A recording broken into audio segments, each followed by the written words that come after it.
और अहमद शरा की और जो इराक के प्राइम मिनिस्टर की मुलाकात शिया सुदानी के साथ, यानी ये खतरा था बड़ा कि कहीं यहाँ सेक्टेरियन वायलेंस ना शुरू हो जाए बीच में। वो एक मतलब है कि नुसरा फ्रंट और अलकायदा और ये और यहाँ पे अली तशी के, तो वो भी दोहा में मुलाकात। मेरे ख्याल में ये जो सारा सेटअप हो रहा है उसमें, और इसमें सऊदी अरेबिया का और तुर्की के दोनों का बड़ा मुस्बत किरदार है, और ईरान भी मेरे ख्याल बड़ा तुर्की और इंडोनेशिया, ये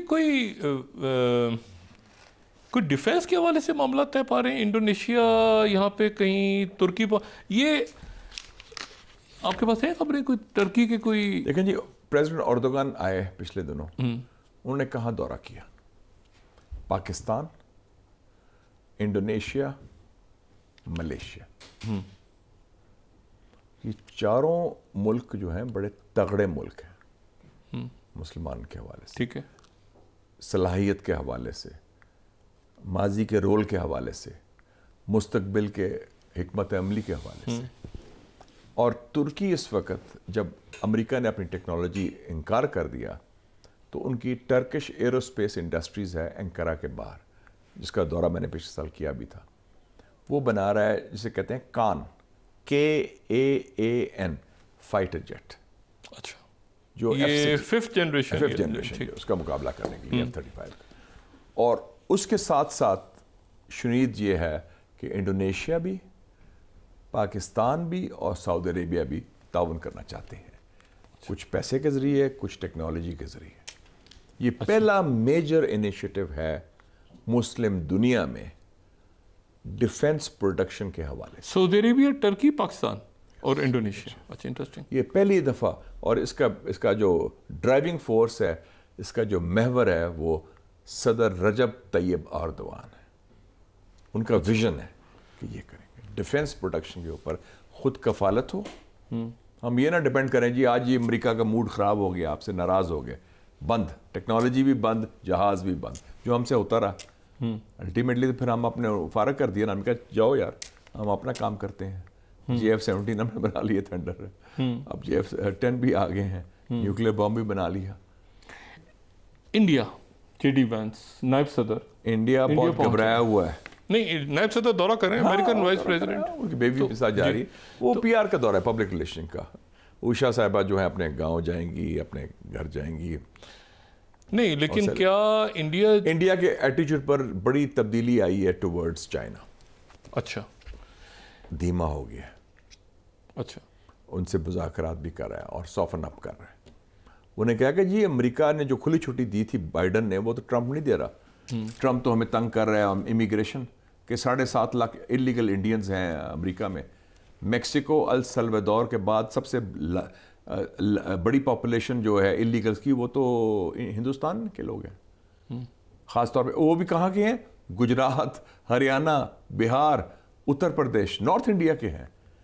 45% यूथ अनएम्प्लॉयमेंट है डॉक्टर साहब इंडिया में इस वक्त। वो मोदी शाइनिंग का जो है ना प्रोपेगेंडा ना भूलें, वो उसको ना एक्सेप्ट करें। वो तो अंबानी और अडानी जो हैं ये करप्शन के जरिए, क्रोनी की जो हमारे यहाँ भी होता है कि यारी दोस्ती में ये बन जाते हैं अरबपति लोग, तो उसमें ये हुआ है। तो ये बड़ा पहला जो जहाज़ आया था अमेरिका से ट्रंप के बनने के बाद सदर, वो कहाँ गया? कहाँ आया था? अमृतसर। 108 लोग आए थे हथकड़ी लगा के, इलीगल एलियंस। अमेरिका ने उनको भेजा था, डिपोर्ट किया था। तो इंडिया, क्या अमेरिका चाइना के अगेंस्ट इंडिया को खड़ा तो करेगा ना? उस तरह खड़ा नहीं करना चाहता जिस तरह बाइडन या रवायती अमेरिकन एस्टैब्लिशमेंट खड़ी करना चाह रही थी, क्योंकि ट्रंप समझता है कि हमें क्या ज़रूरत है, ये जो हमारे हम हलीफ हैं ये बोझ है हमारे लिए, क्योंकि इन्होंने दुश्मन बनाए हुए हैं। पुतिन कहाँ से दुश्मन है हमारा? ईरान कहाँ से हमारा? नहीं, तो एक मिनट, शिमाली कोरिया क्यों दुश्मन? मुझे आप एक बात बताएं। अभी मैं कोरिया होके आया हूँ पिछले हफ्ते, साउथ कोरिया। 3 जून को इलेक्शन आ रहा है, और जो नई गवर्नमेंट आएगी, मैं बता सकता हूँ आपको, उसका attitude towards China and north Korea मुख्तलिफ होगा। और बहुत ब्राइट चांसेस हैं America north Korea deal with support of China and south Korea. ये बहुत बड़ी बात है। अच्छा, yes, America north Korea deal. हाँ, किम जोंग उन के साथ। तो यानी पहले तो साउथ कोरियन हुकूमत तो पुतिन भी तो आएगा ना बीच में? पुतिन तो नॉर्थ कोरिया के साथ तो यार है उनका। अच्छा, जिगरी यार है। फिर याल्टा 2 आ गया। याल्टा 2 तो होने वाला होगा। नहीं तो शी जिनपिंग और ट्रंप की मुलाकात आप देखते हैं? शुनीद ये है कि 15 जून को शी जिनपिंग की सालगिरह है और 14 जून को ट्रंप की सालगिरह है। ओहो। तो बर्थडे या कॉल होगी या समिट होगी या मिलके केक काटेंगे। वो टाइम डिफरेंस भी तो है ना, उधर वो टाइम डिफरेंस उधर तो से वो उधर। कहते हैं कि ये मौका अच्छा है, दोनों अपनी सालगिरह भी सेलिब्रेट करें। गुआम शाम में दरमियान में हो और सकता है वो। मेरे ख्याल में ट्रंप चाहेगा कि बाय दैट टाइम ये टैरिफ्स का मामला पीछे हट जाएगा। वो पीछे तो हट गया, पॉज कर दिया उसने। टैरिफ्स तो पॉज कर दिए ना उसने। को टैरिफ वॉर तो चाइना के खिलाफ फेल हो गया ना ट्रंप, उसमें तो कोई डाउट नहीं। नहीं तो ये किस सियाने ने मशवरा दिया था? ये मशवरा किसने दिया था पूरी दुनिया से पंगा लेने ये होती है जो कुरान शरीफ में जिसका जिक्र है, जिसके जो बुनियाद है पाकिस्तान के हुक्मरान क्यों नाकाम होते हैं, तकब्बर जो है ना, मैं बड़ी शय हूं, मेरी हुकूमत, ये कुर्सी बड़ी मजबूत है, मैं ताहयात रहूंगा, मेरे बाद मेरी बेटी प्राइम मिनिस्टर बनेगी, मेरे बाद मेरा बेटा प्राइम मिनिस्टर बनेगा, कि ये मेरे बाप दादा का मुल्क है, ये बाप की जागीर है। ये समझते हैं हमारे लोग, तो ये समझते हैं ज़हनी तौर पर। हमारे यहाँ तो गरूर शैतानी चीज़ है ना तकब्बर, हमारे जो सियासतदानों में है, क्योंकि अब तो सियासी जमातें नहीं रही हैं, अब तो फैमिली प्राइवेट लिमिटेड कंपनीज बन गई है ना, फैमिली और कंपनीज। या बस सिर्फ उनका एक ही इंटरेस्ट है कि अपने फैमिली को इंस्टॉल करे, फिर बच्चों के बच्चे हों, जैसे कोई बादशाह है। और नाउजुबिल्ला वो भूल जाते हैं कि एक ताकत जिसके पास कुंजी है वो अल्लाह ताला की ज़ात है। वो मकरुल्लाह व अल्लाह खैरुल माकिरीन। He planned, the Almighty planned, they planned, and He is the best of the planners. सारे प्लान, सारे मंसूबे उधर ही चकनाचूर हो जाते हैं।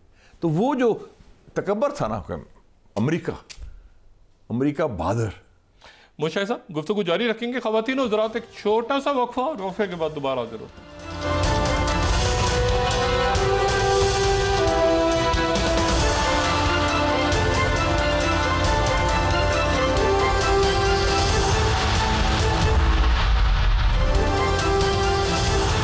वेलकम बैक ख़वातीन और हज़रात। मुशाहिद साहब, अफ़गानिस्तान के साथ तो आपने कहा कि ताल्लुकात बहुत बेहतर हो गए हैं और ये बड़ी अच्छी खबर है।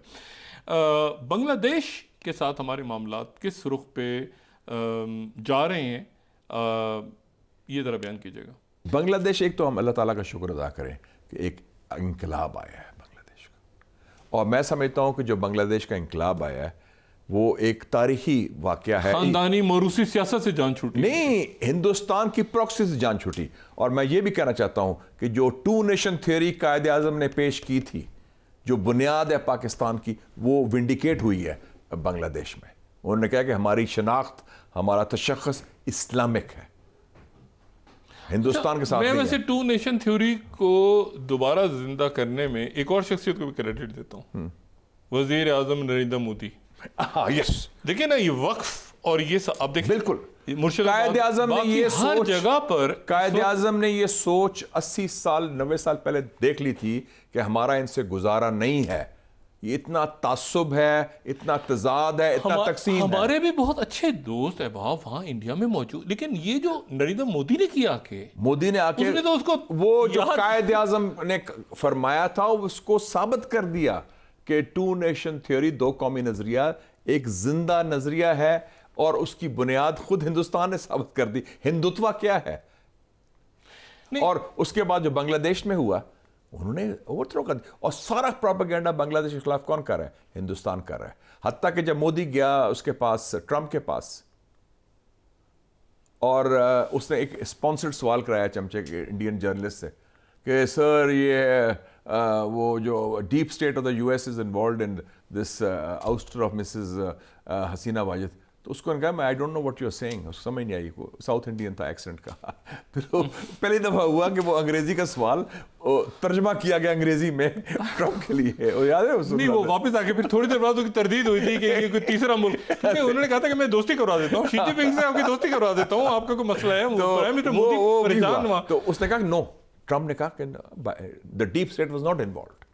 उसने तस्दीक कर दी उस बात की कि हमारा अमेरिका का, हालांकि वो बाइडन के बहुत खिलाफ है, हर चीज़ बाइडन की वो खिलाफ बात, लेकिन इस इशू पर उसने कहा कि नहीं, ये मतलब है, उन्होंने कहा इंडिजिनस इंकलाब आया है बांग्लादेश में। ट्रम्प जो है ये कहीं शी जिनपिंग और पुतिन के एजेंट तो नहीं ये जो काम कर रहे हैं, ये एक हकीकत पसंद अमेरिकन पॉलिटिशियन है जो एक मेरे सामने ब्रेथ ऑफ फ्रेश एयर है।